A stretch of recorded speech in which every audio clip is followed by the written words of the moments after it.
అందుకని సకలాంనాయాంత సంచారిణి సాయం తాండవ సంభ్రమాయ.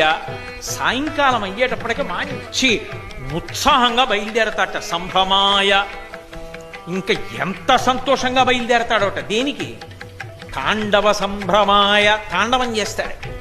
ఆ తాండవం చెయ్యడం అంటే ప్రదోష వేళలో సాయం సూర్యాస్తమయం అవుతూ ఉంటుంది, చంద్రోదయం అవుతూ ఉంటుంది.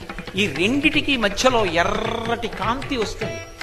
అటువంటి మహానుభావుడైనటువంటి పరమేశ్వరుడు సాయం తాండవ సంభ్రమాయ, సాయంకాలం తాండవం చేయడంలో సంభ్రమాయ పరమ సంతోషంగా ఉంటాడు.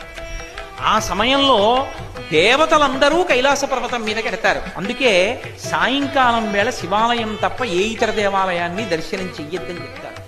ప్రదోష వేళలో దేవాలయాలకు వెళ్ళినా దేవతల యొక్క తేజస్సులన్నీ కూడా కైలాసాన్ని